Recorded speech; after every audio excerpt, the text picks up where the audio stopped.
नमस्कार friends, planet hub channel में आप सभी का फिर से हार्दिक स्वागत है। और सब्जेक्ट रहेगा इस बार मीन राशि राजयोग। बात करेंगे मीन राशि के बारे में, राजयोग के बारे में।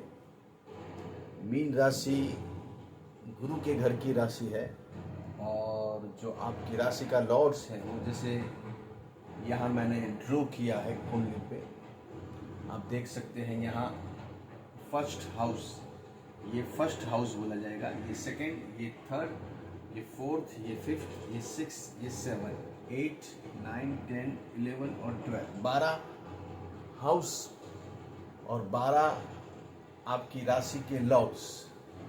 ये जो फर्स्ट हाउस है इसका लॉर्ड्स होता है गुरु महाराज, और सेकंड हाउस का लॉर्ड्स होता है मंगल, थर्ड का लॉर्ड्स होता है शुक्र, फोर्थ का लॉर्ड्स होते हैं बुध, फिफ्थ का चंद्र, 5 का सूर्य, 6 का बुध, 7 का शुक्र, 8 का मंगल, 10 का गुरु और शनि 2 हाउस का लॉर्ड्स होता है। यहाँ जिस हिसाब से आप ये कुंडली मैंने ड्रॉ की है, ये सब आपकी राशि के जो हाउस है उसके जो मालिक है, लॉर्ड्स है, वो यहाँ मैंने ड्रॉ किए हुए हैं, उसका नाम लिखा हुआ है। तो यहाँ राजयोग कैसे बनेगा, सबसे पहले राजयोग का निर्माण कैसे होता है कुंडली के अंदर, उसको समझना जरूरी है। ये आपका एसेंडेंट बोला जाएगा, चंद्र एसेंडेंट, जिसको मून साइन चंद्र कुंडली बोलते हैं। तो यहाँ जो फर्स्ट हाउस है उसका लॉर्ड्स है गुरु, और ये 10th हाउस का, 2 हाउस का लॉर्ड्स होता है। और जब भी आपकी कुंडली में गुरु की पोजीशन बहुत स्ट्रांग होती है, तेज होती है, तब जाके ये कुंडली में राजयोग बनता है। तो कैसे बनता है, जैसे मैंने बोला, यहाँ अगर आपका गुरु बैठा हुआ है और यहाँ गुरु बैठा हुआ है धन राशि का, या फिर गुरु आपका यहाँ बैठा हुआ है, ये हाउस होता है पंचम हाउस, और यहाँ गुरु ऊंच के होते हैं। तो लग्नेश और कर्मेश ये दोनों ऊंच के हो गए। तो अगर समझो कि आपका गुरु यहाँ ऊंच का होता है तो राजयोग बनता है। अगर ये बुध और ये बुध, दोनों बुध बैठे हैं, मतलब दोनों हाउस के लॉर्ड्स हैं, दोनों हाउस के लॉर्ड्स होते हुए बुध ये कुंडली के अंदर राजयोग का निर्माण नहीं करेंगे, क्योंकि मीन राशि के अंदर बुध बाधक गिना जाता है। इसलिए अगर आपका बुध यहाँ बैठा है, अगर यहाँ बैठा है, लेकिन वो बाधक गिना जाएगा, क्योंकि वो सप्तम स्थान का और 4th हाउस का भी मालिक होता है। 2 केंद्र का जब भी अधिपति होता है तो वो मारक गिना जाता है। इसलिए बुध अगर आपका स्ट्रांग होगा तो आपकी कुंडली में इतनी दिक्कतें भी आएगी। उसके लिए एक अलग सब्जेक्ट में बात करेंगे। आज राजयोग की बात कर रहे हैं।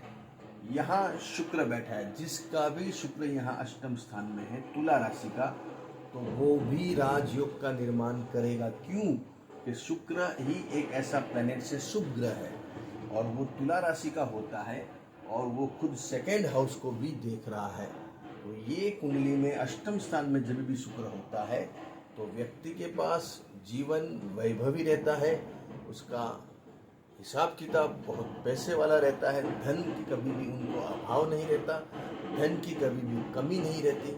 ऐसे व्यक्ति पर्सन बहुत ऊंचाई पे जाते हैं। उनका जो काम काज है, जीवन शैली है, वो काफ़ी लग्जरियस रहती है। यहाँ जैसे मैंने बताया, गुरु तो ऑलरेडी आपने बैठा हुआ है यहाँ, समझो धन राशि में, और गुरु 2 हाउस का मालिक होता है, लेकिन ये एक केंद्र का भी मालिक है। ये त्रिकोण स्थान भी गिना जाएगा और ये केंद्र गिना जाएगा। तो इसमें गुरु बाधक नहीं होगा, क्योंकि वो लग्नेश है। इसलिए यहाँ लग्नेश होते हुए गुरु की पोजीशन बहुत स्ट्रांग हो जाती है। मंगल 2 हाउस का लॉर्ड्स है, एक आपके सेकंड हाउस का और एक आपके भाग्य स्थान का। तो दोनों हाउस का लॉर्ड्स होते हैं। मंगल भी यहाँ राजयोग का निर्माण करेगा। अगर आपका मंगल मेष राशि का है या वृश्चिक राशि का है, तो अति उत्तम राजयोग बन रहा है। लेकिन अगर मंगल की पोजीशन नीच की है, जैसे यहाँ मंगल नीच का बैठा है, तो थोड़ा दिक्कतें आपको जीवन में आएगी, प्रॉब्लम, समस्या। थोड़े समय के बाद दशा, अंतरदशा, गोचर कैसा रहता है उसके हिसाब से ये सब समस्या आपको फेस करनी पड़ सकती है। जब मंगल आपका नीच का होगा तो जैसे यहाँ मंगल 4 नंबर में है तो वो काफ़ी दिक्कतें, प्रॉब्लम क्रिएट कर सकता है। लेकिन दूसरी पोजीशन कुंडली की देखनी पड़ेगी, उसके हिसाब से प्रेडिक्शन होगा।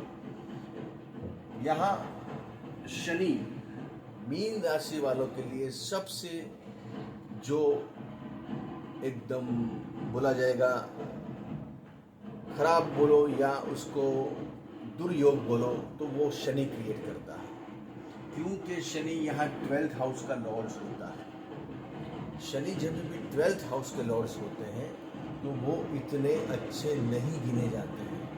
इसलिए शनि यहाँ सबसे मारक बोला जाएगा, क्योंकि यहाँ शनि 12th हाउस का लॉर्ड्स होकर जहाँ भी बैठेगा तो वो कुंडली के अंदर समस्या, प्रॉब्लम क्रिएट करेगा। इसलिए शनि को आपको राजयोग में नहीं गिनना चाहिए। हालांकि वो 11th हाउस का लॉर्ड भी होता है, फिर भी आप उसको यहाँ ज़्यादा इम्पोर्टेंस नहीं दे सकते, क्योंकि वो 12th हाउस का भी लॉर्ड्स है।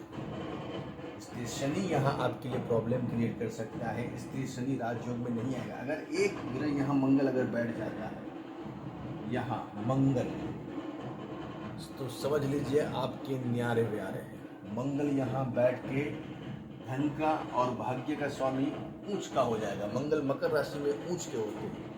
शनि मंगल की युति बहुत से व्यक्ति के अंदर देखी गई, जैसे सरदार वल्लभ भाई पटेल के अंदर शनि मंगल की सेम टू सेम मकर राशि का शनि, मकर राशि का मंगल पाया गया है। लेकिन वो व्यक्ति अलग टाइप के रहते हैं। जिनका शनि मंगल साथ में रहता है उसको फौलादी सिन्हा बोला जाता है, वो उसको लोखंडी पुरुष बोला नाम दिया गया है सरदार वल्लभ भाई पटेल को। तो यहाँ शनि मंगल जब साथ में बैठता है तो अति उत्तम राजयोग बनाता है। फिर भी यहाँ शनि प्रॉब्लम क्रिएट कर सकता है। कौन सा लग्न है, कौन सी राशि है, उसके ऊपर सब डिपेंड होता है। तो यहाँ मंगल ऊंच का अगर एक बार का हो गया तो मीन राशि के लिए वरदान माना जाएगा, क्योंकि मंगल बहुत ही पावरफुल बन जाता है। जब भी मंगल मकर राशि में बैठता है तो अति उत्तम राजयोग होता है। वैसे ही दूसरा एक राजयोग बनता है ये चंद्र और गुरु से। अगर गुरु यहाँ बैठा है और गुरु यहाँ उच्च का है और चंद्र यहाँ बैठा हुआ है, तो गुरु जब भी चंद्र को देखेंगे अपनी नवम दृष्टि से तो एक बहुत बड़ा राजयोग बनता है। मतलब जो मीन राशि के राजयोग बनने वाले जो ग्रह है, एक तो सबसे पहले अगर गुरु आपका यहाँ बैठ गया, गुरु धन राशि में बैठा है या मीन राशि में बैठा तो राजयोग बन जाता है। अगर मंगल आपका मेष राशि में बैठा है या वृश्चिक राशि में बैठा है या फिर मकर राशि में बैठा है तो भी राजयोग बन जाता है। और अगर आपका शुक्र ऐसे अष्टम स्थान में बैठा है तो भी राजयोग बन जाता है। यहाँ गुरु उच्च के होंगे तभी भी राजयोग का निर्माण करेंगे। सूर्य यहाँ 6 हाउस के लॉर्ड्स होते हैं, लेकिन वो इतने अच्छे नहीं गिने जाते। लेकिन अगर एक बार का आपका सूर्य यहाँ सिंह राशि का होता है तो कुंडली में थोड़ी स्ट्रेंज आएगी, थोड़ा दुश्मनी, आपको शत्रु या हेल्थ की इश्यू आपको नहीं आएंगे जीवन में। लेकिन फिर भी यहाँ सूर्य बैठेगा तो ठीक है, लेकिन नहीं कोई भी ग्रह बैठा तो वो अपने लिए अति उत्तम है। अगर 6 हाउस में कोई भी ग्रह बैठा है तो उसको बहुत ही देख के प्रेडिक्शन किया जाता है उसका।